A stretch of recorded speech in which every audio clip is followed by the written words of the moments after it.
the Myrtle Beach market, or in South Carolina, I believe it's all markets. I believe it's August 12th coming up. Just remember, that's when the field is out of the MLS. I do want to just, share with you, while I was going through different offices last week and having conversations around, all the changes, or really not necessarily the changes, but the things that the things that we may need to change because of the changes. I wanted to, just bring up a few things. One of them is negotiations, because I can see where a lot of people are struggling with the negotiation and how this is going to work. And so I want to kind of touch on that today. And when I say struggling on the negotiations, I'll give a little bit of background, as to, what I feel like the struggle is. And, because in every situation, in every office that I was in, this came up. And that was, a comment like this. Well, I mean, we could be the reason the deal doesn't work out. What do we do? What if we're the reason? What if it's our fee that causes the deal to not work out? And, now I understand. I have to see it from both views. I have to see it from the buyer agent's view. And I do.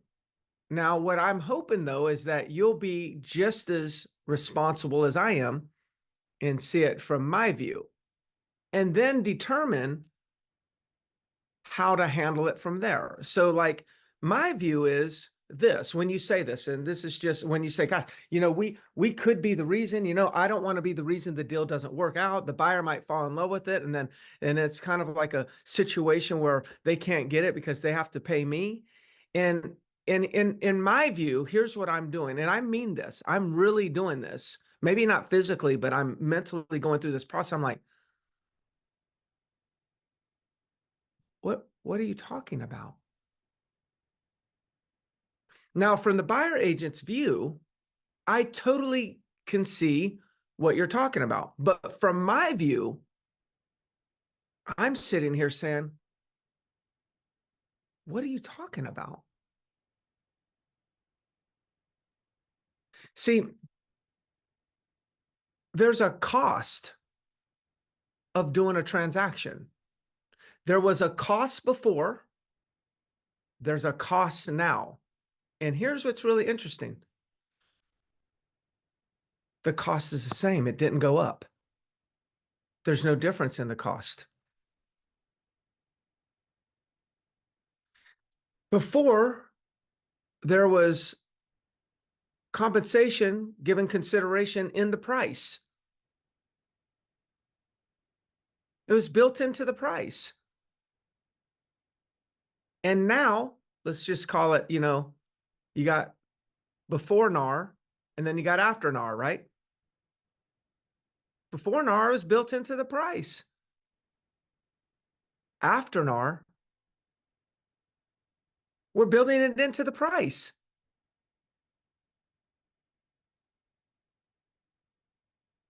Okay. When we look back and say, why do deals not work out?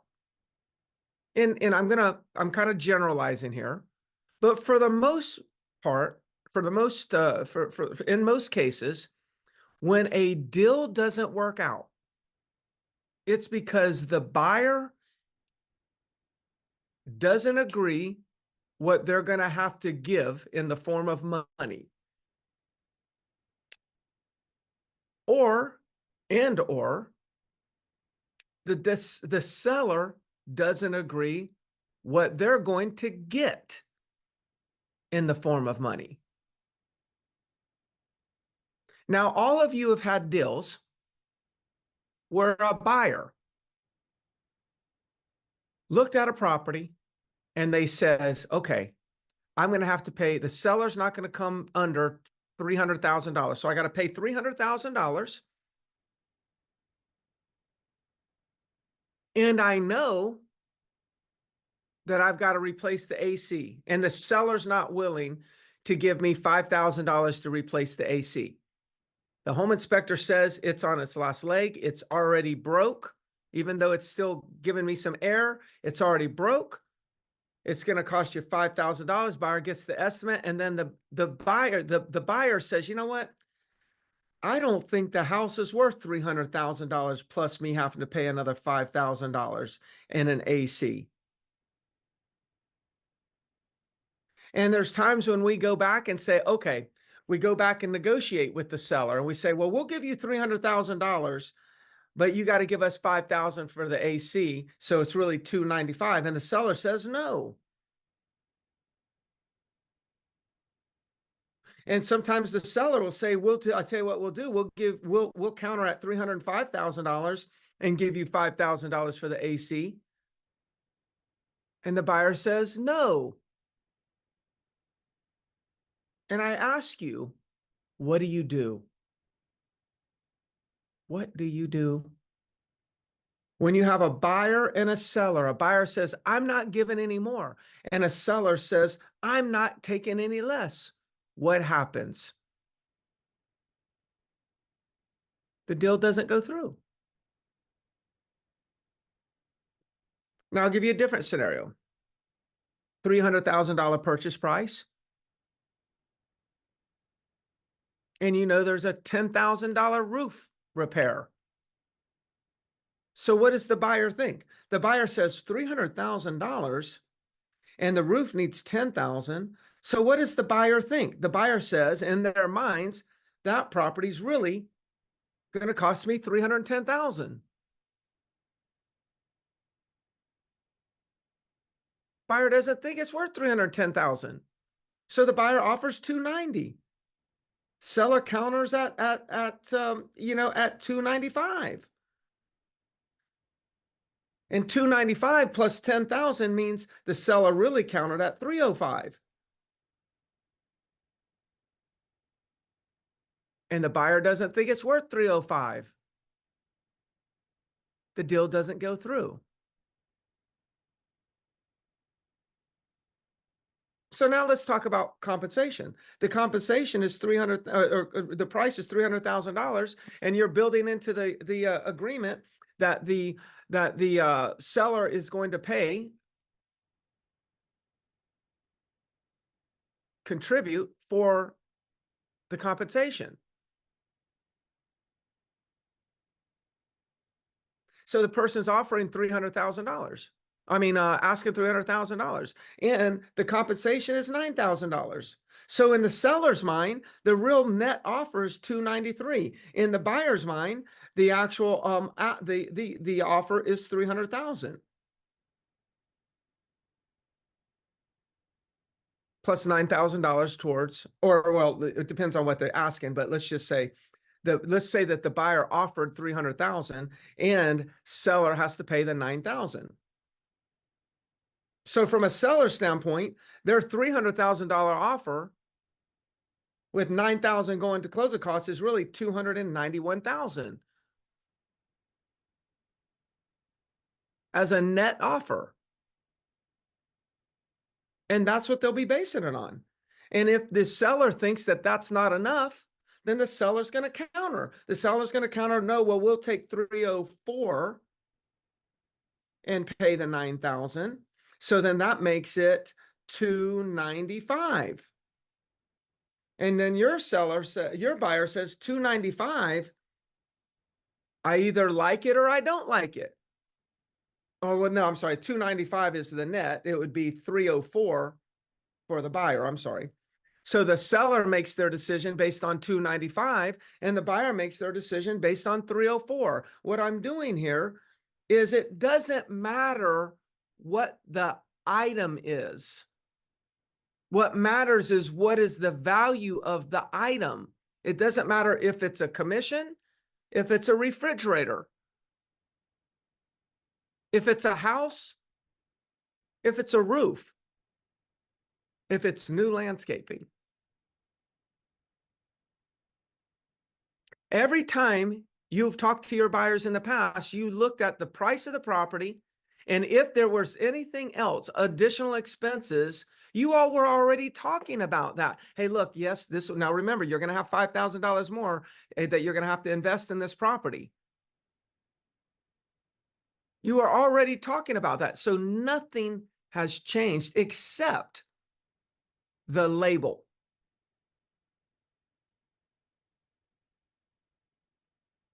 The label. There's a new item that's being negotiated.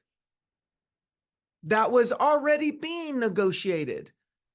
We just negotiated it in a gross price. The difference in when we were negotiating from the position of gross price, the difference now is now we got to focus on negotiating and communicating net price. So when somebody says, well, I'm not paying the commission, I say, hey, look, I mean, I have it all the time.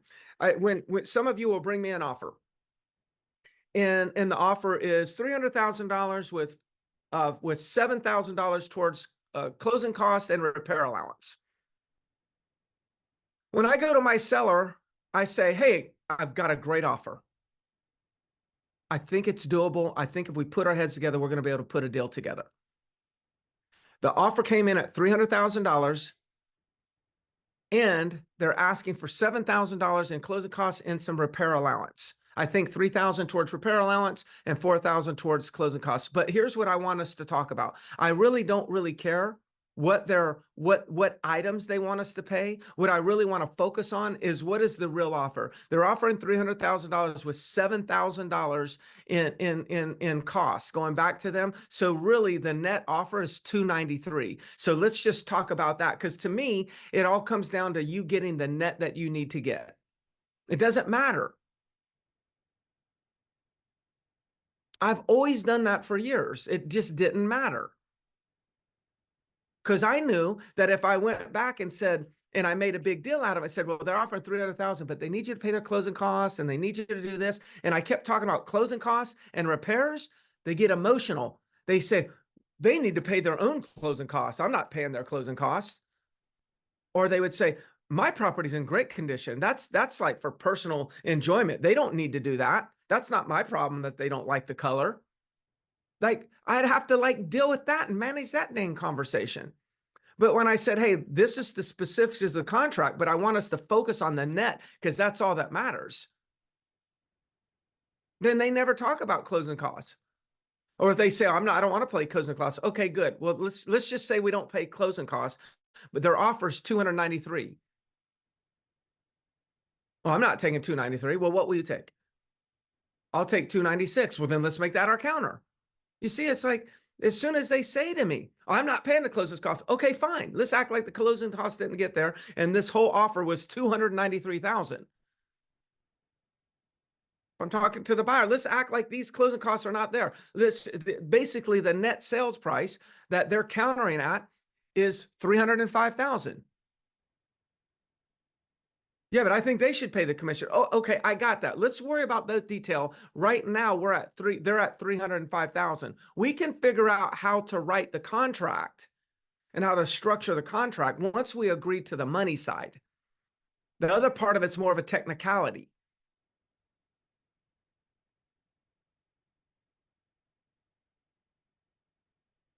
In negotiations, we have to remove the emotion. And what I see in pushback amongst agents is the agents are the ones that are most emotional about this whole thing. Now, when you had deals fall through because the buyer and the seller could not come to terms, the buyer didn't agree with what the seller wanted him to pay, and the seller didn't agree with what the buyer was demanding that they take.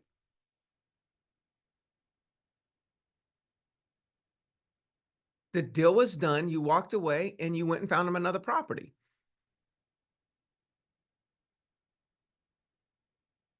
Now, that's what should happen here. It's exactly what should happen here. Deals were not getting done because there were disagreements on money. Pre-NAR, before this NAR scenario, and the same will hold true after NAR.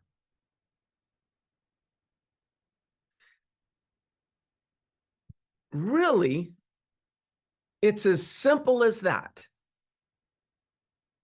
Well, Greg, you don't understand. No, no, no. I do understand. It's as simple as that. Anything much more difficult than that, we are creating ourselves. For instance, if the government decided that they were going to put a $5,000 tax in addition to whatever is on there now, a $5,000 tax the buyer has to pay when they buy a property, what would you do? Oh my gosh, this is going to cause deals not to go through. That's correct. It'll make it unaffordable for somebody. Yep. But would it have been your fault? No. Would we be actually frustrated? Would we be worried about how we're going to present it? No. We would present it. And the buyers would either feel like they're willing to pay that amount, they would negotiate to get somebody else to pay a portion of it or all of it, or they would walk away. Now, if we're thinking, well, a lot of people are going to walk away. Well, if a lot of people walk away, guess what that does? That decreases demand and puts more pressure on the seller. What do you think the seller's going to do in response? They're going to be like, never mind. Okay, forget I asked. I'll pay it. Or buyers are not going to walk away. And it just becomes like it always has, a negotiation, but it's built into the transaction. And there's plenty of agents that are asking for 3 and only getting 2.5 from the seller. And the buyer is actually making up the 0.5%. It's already happening in our office right now.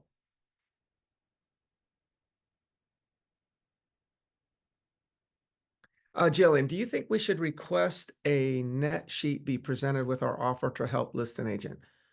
Do you think we should request a net sheet be presented? I think you could coach. I don't know that a request would be necessarily received that well by the other agent. But, you know, Jillian, I think what you and I would agree with is, you know, I think that we should take the position with another agent to give them ideas on how to best present.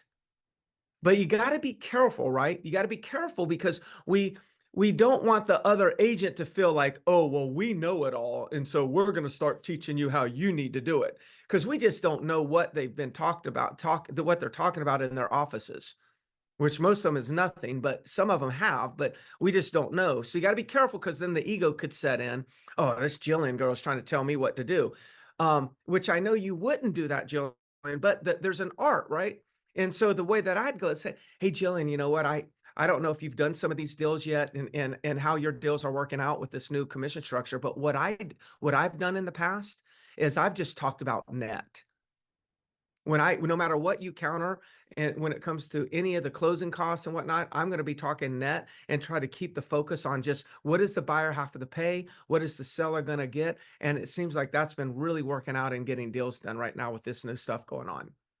So you could do it that way. So you would say, hey, you know, I don't know, how's things going, by the way? You know, have you had to do a lot of these? You know, because I've been doing some lately and it's really been working out. But what I've done that I figured out is when I did it like this. So that would be the way that I would go about it, is I would just very subtly be coaching them without necessarily them feeling like I'm coaching them. So open it up for you, what I said. Okay, so I just gave you like an idea of how I think negotiations should go. Any questions or thoughts, concerns, fears about what I said, misunderstanding or whatnot, or even pushback? You know, if you like don't agree, share that right now, because this is the power of the group. is to, at the end of the day, we share and share and share and share, and then we go out in the field and we do the very best we can. Any questions, thoughts around the negotiation piece that I just shared with you?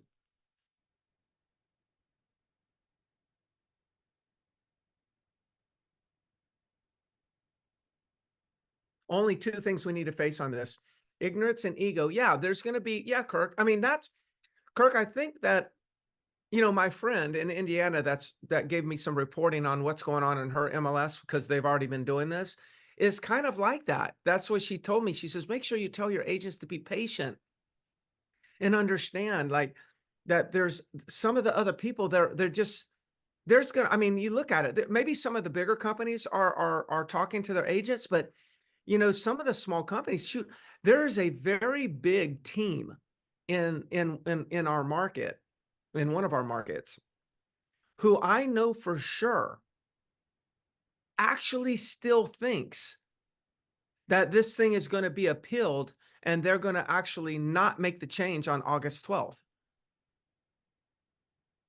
Like they are, and they're like, oh no, we're not even dressing as a team. This thing's going to be appealed. There's not going to be any changes, business as usual. And it's a big team, and it's like I'm taken back from it. And so, I'll call that ignorance in the sense of like uninformed, not really, just like their heads buried in the sand, trying to ignore this. And then, yes, ego. Yeah, when you go in, people are going to take positions. Well, this is all my seller's going to do.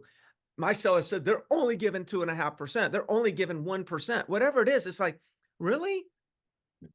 So you're asking 300,000. Your seller says they'll pay 1% in compensation, and you're saying you don't even feel like you should present the offer because the seller's already told you they're only paying 1%. So let me ask you this: your property's at 300,000. If the seller was getting 330,000, would they pay more than 1%?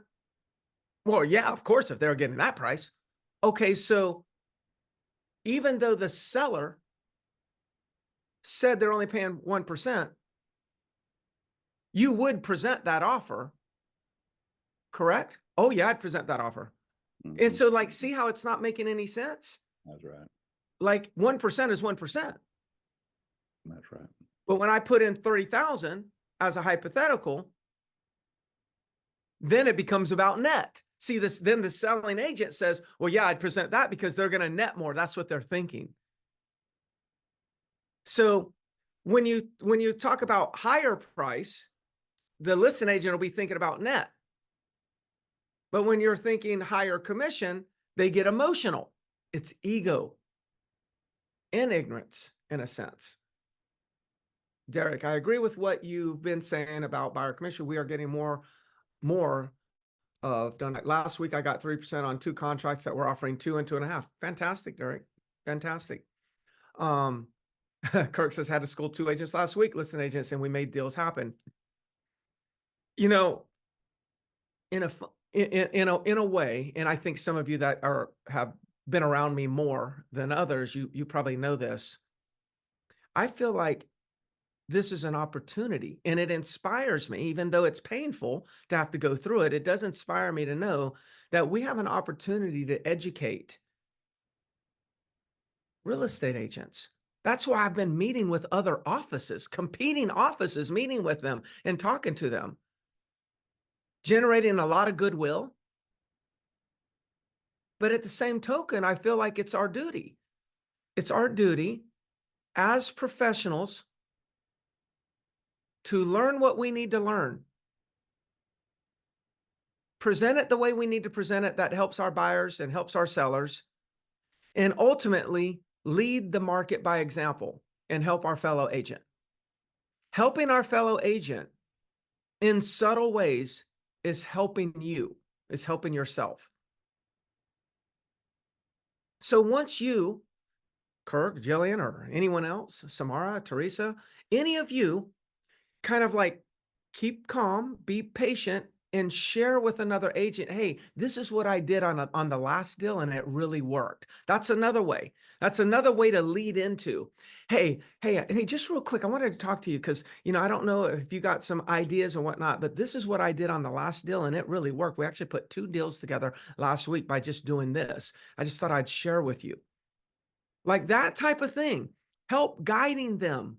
If they don't feel like you're threatening them, that you're talking down to them, they will probably follow your lead because they're desperate to have a success. They're desperate for success themselves. And you do this every single time you watch. It'll get easier and easier for you. It'll get easier and easier for you. Any other comments, thoughts that I could share?